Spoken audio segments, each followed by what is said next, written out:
Hey you guys, it's Sussan Mourad right back here on Clevver News. And beloved Star Wars actor John Boyega is opening up in a new tell-all interview where he details the unfair treatment he received at the hands of Disney solely due to his race. What many perceive John Boyega's portrayal of the first ever black stormtrooper in the final Star Wars trilogy installments as a cinematic milestone, according to John, that was hardly the case if you were to walk a mile in his footsteps following the success of 2014 Star Wars The Force Awakens. In a new interview with British GQ, John opened up about his character Finn being portrayed as less important compared to his white co-stars, who also happen to be the film's lead characters in the 3 final installments of the series. Despite the fact that Disney illustrated Finn to be crucial to the plot of the films, he said, quote, "They gave all the nuance to Adam Driver, all the nuance to Daisy Ridley." John went on to add, "But what I would say to Disney is do not bring out a black character, market them to be much more important in the franchise than they are, and then have them pushed to the side. It's not good, I'll say it straight up." Many fans may have noticed that following The Force Awakens, Finn's appearance in The Last Jedi and The Rise of Skywalker slowly began to decline, putting much more emphasis on Daisy Ridley's character, Rey Skywalker. But it was John's next comments that came as quite a shock, to which he mentioned the slew of racist comments he continues to receive over his role. He said, "I'm the only cast member who had their own unique experience of that franchise based on their race. Nobody else had the uproar and death threats sent to their Instagram DMs and social media, saying, 'Black this and black that, and you shouldn't be a stormtrooper.'" John went on to state that this only fueled his anger that much more, adding that he felt this situation changed him.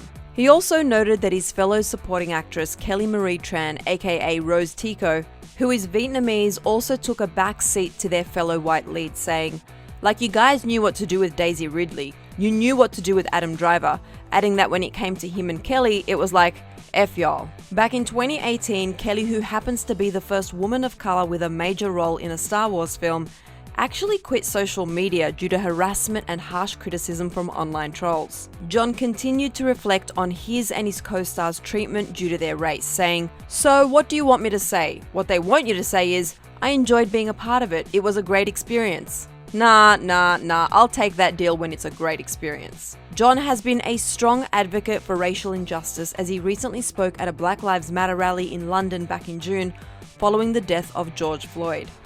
During his powerful speech, John said, quote, "Every black person in here remembers when another person reminded you that you were black." He began tearing up as he relayed to the crowd the pain he and millions have endured through the years, adding, "I need you to understand how painful this is, to be reminded every day that your race means nothing. That is never the case anymore." John was even willing to put his acting career on the line, saying, "I'm speaking to you from the heart. Look, I don't know if I'm going to have a career after this, but F that." Following John's interview with GQ, fans began to rally behind him on social media, claiming that he deserved much better in the Star Wars films. One fan tweeted, "There's always been an unsaid shut up and be grateful that you're here mentality with marginalized performers, and I'm glad John Boyega continues to say, LOL, no." Another user wrote, "I'm only going to say this once. If John Boyega said that The Last Jedi was a racist movie, that his and the rest of the characters of color were treated like shit, and that his experience while working on it wasn't good, it is what it is." Followed by, "Nobody," and yes, I said nobody, "has the right to question his words, nor his feelings, nor his experiences." Another person took note of the movie posters slapped across billboards and news outlets, writing, "Friendly reminder, these were the posters for Force Awakens. This was pure bait and switch, like John Boyega said. Most of us were thinking Finn was going to be a Jedi." Like John, we need to continue to use our voices to bring awareness to the many instances of racism occurring every day around the world, and we applaud him for his persistent efforts in doing so. For more breaking Hollywood news updates, click right over here for another Clevver video. Then be sure to let me know all your thoughts on what John had to say and if you were surprised with what he shared in the comment section below. I'm your host, Sussan Mourad. I'll catch you later. Bye guys.